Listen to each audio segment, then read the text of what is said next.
Hello everyone.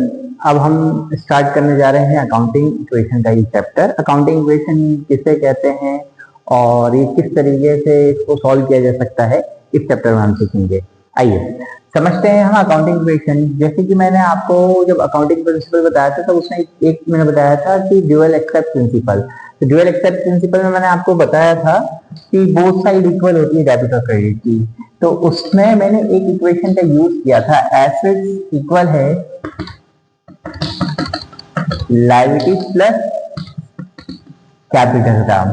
तो अब हम ये जानने की कोशिश करेंगे कि ये इक्वल क्यों है और ये क्या बेटर है कि नहीं, इस चीज का हम थोड़ा सा डिस्कशन करेंगे।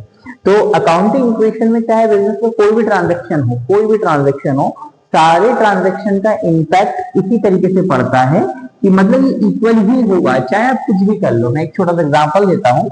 फॉर एग्जांपल अपन ने मशीन परचेज करी, तो मशीन परचेज करी तो कैसे परचेज करी, कैश में। तो कैश क्या हुआ, कम, और मशीन क्या हो गई, इंक्रीज। तो ये देखिए उस साइड कोई इम्पैक्ट नहीं हो रहा, यहीं पे 1 माइनस हुआ और यहीं पे 1 प्लस हुआ। तो ये इक्वेशन इस प्रकार की इक्वल आई, इसी को एक अकाउंटिंग इक्वेशन कहते हैं। जैसे ही हम नेक्स्ट वीडियो में देखेंगे, मैं पहले आपको एसेट्स और लायबिलिटीज के बारे में थोड़ी सी बात बताऊंगा और फिर छोटी छोटी इक्वेशंस बताऊंगा। फिर इस तरीके से हम अकाउंटिंग इक्वेशन के चैप्टर को स्टार्ट करेंगे।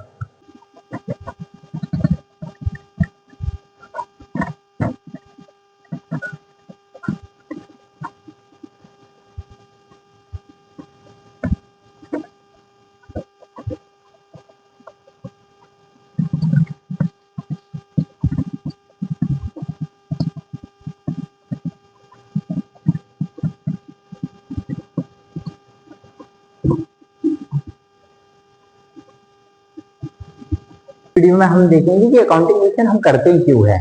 चलिए बेसिकली हम समझते हैं कि हमारी इक्वेशन क्या थी, आपको पता था, assets equal liabilities plus capital. चलिए आइए समझते हैं हम।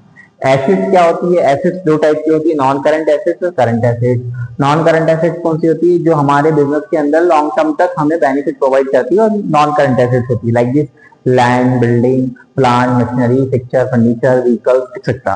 ठीक है, इसी तरीके से करंट एसेट्स क्या होती है, with in 12 month convertible cash form. यदि वो 12 महीने के अंदर कैश फॉर्म में आ जाती है, वो आपकी करंट एसेट्स होती है।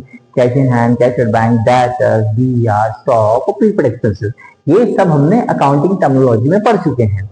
आइए इसी प्रकार से लायबिलिटीज क्या होती है, जो हमें किसी को पैसा पे करना है, बिजनेस को किसी को पे करना है, वो लायबिलिटीज होती है।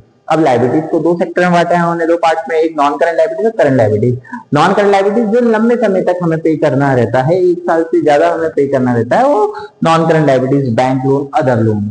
इसी तरीके से हम करंट लायबिलिटीज की बात करते हैं। करंट लायबिलिटीज क्या होती है, creditor, bills payable, outstanding expenses, ये हमारी करंट और एसेट्स है। अब इक्वेशन पर ध्यान देंगे, एसेट्स हमारी ये सारी चीजें हैं, लायबिलिटीज हमारी ये है, कैपिटल हमारा क्या है, फर्स्ट इन्वेस्टमेंट है। लिसन, अब यहाँ पर आपको बहुत अच्छे से पता चलेगा कि हम अकाउंटिंग इक्वेशन पढ़ते क्यों हैं। ध्यान से सुनेंगे और समझेंगे। देखिए बेटा, ऐसा है कि अकाउंटिंग इक्वेशन के लिए हमने तो बस ये जान लिया कि इक्वल होना चाहिए, लेकिन मुद्दे की बात है क्यों होना चाहिए। यदि हम बी प्रैक्टिकल सोचा जाए तो एसेट्स यदि किसी बिजनेसमैन के पास ज्यादा है तो वो बहुत अच्छी बात है। बहुत अच्छी बात है कि मान लीजिए कि मेरे पास लैंड बहुत सारी है, बिल्डिंग्स है, प्लांट है, मशीन है, फर्नीचर है, बहुत सारी चीजें हैं मेरे पास, कैश बहुत है मेरे पास, बैंक में बहुत पैसा जमा है, डेटर्स मतलब मुझे सभी लोगों से पैसा लेना है, और क्रेडिटर स्टॉक, मेरे गोडाउन में बहुत सारा सामान भरा हुआ है, और प्रीपेड एक्सपेंसेस। तो इस तरीके से मेरे पास चीजें बहुत सारी है, एसेट बहुत सारा है, लेकिन उसकी जस्ट अपोजिट लायबिलिटीज मेरे पास बहुत कम है। लायबिलिटीज कम है, मेरे को किसी बैंक का लोन नहीं चढ़ा, क्योंकि मेरे पास पैसा बहुत, लोन नहीं है मेरे पास। इसी तरीके से क्रेडिट है, मैंने किसी से क्रेडिट में सामान नहीं खरीदा, क्यों, क्योंकि मेरे पास ऐसे कैश है, तो मैं सबसे कैश ही सामान खरीदता हूँ। इसी तरीके से बिल्स पेबल, आउटस्टैंडिंग, तो पता चला लायबिलिटीज नहीं। अब यहाँ पर क्वेश्चन मार्क आता है, तो ये तो अच्छी बात है, स्टूडेंट 11th क्लास का स्टूडेंट लगभग ये सोचेगा कि ये तो बहुत अच्छी बात है, लेकिन हमको अब यहाँ पे समझना पड़ेगा कि क्या ऐसी स्थिति होने पर, सपोज आप ही हो, आपका बिजनेस है, आपके बिजनेस में आपके पास एसेट्स बहुत अच्छी है, बहुत सारी एसेट्स है और लायबिलिटीज कम है, तो क्या आप बढ़िया आराम से रह पाओगे? डेफिनेटली नहीं दे पाओगे। जो आपका पड़ोसी है, जो आपका दोस्त है, वही खुद इनकम टैक्स डिपार्टमेंट में फोन कर देगा। ध्यान से सुनिएगा, इनकम टैक्स डिपार्टमेंट फोन कर देगा और उसको बोलेगा कि इनकी एसेट्स चेक कीजिए, है ना, एसेट्स इनकी ज्यादा है, लायबिलिटी कम है। तो इनकम टैक्स डिपार्टमेंट वाले आपके पास आएंगे और दरवाजा लॉक करेंगे, बोले भैया क्या है, तो फिर आप बोलोगे कि आपके पास एसेट ज्यादा है, लायबिलिटीज कम है। तो यहाँ पर देखा क्या, एसेट ज्यादा है, लायबिलिटीज कम है, तब जाके इनकम टैक्स वाले पूछेंगे आपसे कि कैसे हुआ। और यदि आप जवाब नहीं दे पाओगे तो सारी चीजें जो जो जिसका हिसाब नहीं दिया वो ले जाएंगे, जिसे जब्त करना कहते हैं, और जिसका जवाब दे दिया वो आपके पास छोड़ जाएंगे। तो बेसिकली अकाउंटिंग इक्वेशन हम इसलिए ही पढ़ते हैं, और ये हमको थर्ड चैप्टर में स्टार्टिंग में इसलिए सिखा दिया जाता है कि बिजनेस कुछ भी करे, कुछ भी करे, ये बराबर ही होगा, बराबर ही होगा, ठीक है ना। अब उसके कई सारे रास्ते होते हैं, तो हम इस चैप्टर में यही सीखेंगे। नेक्स्ट हम देखेंगे आगे। हमने क्या देखा, एसेट इक्वल है लायबिलिटीज से, हमने ये देखा। ये तो चल जाएगा कि चलिए भैया आप बहुत लिमिटेड काम करते हैं कि किसी से पैसा नहीं लेना सब कुछ, तो लायबिलिटीज आपके पास कम है, लेकिन ऐसा तो नहीं हो सकता कि कैपिटल ना हो। तो बेसिकली कैपिटल तो होगी ही होगी आपके पास। अब कैपिटल एक इंपॉर्टेंट पार्ट है जो बिजनेस का ग्रोथ दिखाता है, और बिजनेस डाउन में जा रहा है तो वो डाउन दिखाता है। तो कैसे, यहां से हम समझेंगे। अब यहां पर ये देखेंगे कि कैपिटल में ऐसा क्या होता है। तो देखो, कैपिटल में सबसे पहला प्रॉफिट होगा तो प्लस होगा, दूसरा यदि इनकम होगी तो भी प्लस होगी, और तीसरा यदि गेन होगा तो भी प्लस होगा। चेक करो कि कैपिटल इंक्रीज कैसे होती है। देखिए, तो कैपिटल इंक्रीज होती है प्रॉफिट से, कैपिटल इंक्रीज होती है इनकम से, कैपिटल इंक्रीज होती है गेन से। तो ये प्रॉफिट क्या आपको पता है, प्रॉफिट किसे कहते हैं? प्रॉफिट कहते हैं हम इसको सेल्स माइनस कॉस्ट को, ठीक है। तो जो भी हमने बेचा है और कॉस्ट, उसका डिफरेंस हमारा प्रॉफिट आ गया। इसी तरीके से इनकम, बिजनेस के अलावा अदर इनकम, रेंट मिलना, कमीशन मिलना, डिस्काउंट मिलना, ठीक है ना, जो मिल रहा है, इंटरेस्ट मिलना, वो इनकम हो गई। गेन, किसी भी एसेट को आप बेचते हो, होल्ड करते हो तो गेन हो गया। हमारी कैपिटल कम कैसे होती है? तो लिसन, पहला वाला यहाँ पर है लॉस से, लॉस से कम होती है। दूसरा वाला इंपॉर्टेंट है, कैसे कम होती है? एक्सपेंसेस से। और तीसरा इंपॉर्टेंट है, कैसे कम होती है? ड्रॉइंग से। तो हमें ये देखना पड़ेगा कि हमारी कैपिटल बढ़ती कैसे है? प्रॉफिट, इनकम, गेन से। और हमारी कैपिटल कम कैसे होती है? लॉस से, एक्सपेंसेस से और ड्रॉइंग से। इसलिए आमतौर पर बिजनेस में कहा जाता है कि खर्चे कम करो, ड्रॉइंग कम निकालो। तो क्यों? ताकि वो कैपिटल का इंपैक्ट उसका पड़ता है। तो अब बिजनेस की ग्रोथ इस पे दिखती है।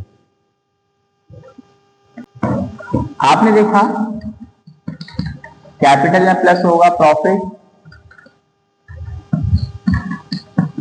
कैपिटल में प्लस होगा इनकम, और कैपिटल में प्लस होगा गेन। आपने ये देखा। आपने देखा कैपिटल में से माइनस होगा लॉस, कैपिटल से माइनस होगा एक्सपेंसेस, और कैपिटल से माइनस होगा ड्रॉइंग। इतना याद रखना, यही चीज कैपिटल को क्या करती है? इफेक्ट डालती है। ये चीज कैपिटल को बढ़ाती है, ये चीज कैपिटल को कम करती है। आइए अब कुछ चीजें हम देखेंगे कि बाकी इक्वेशंस कैसे काम करेगी इसके अंदर।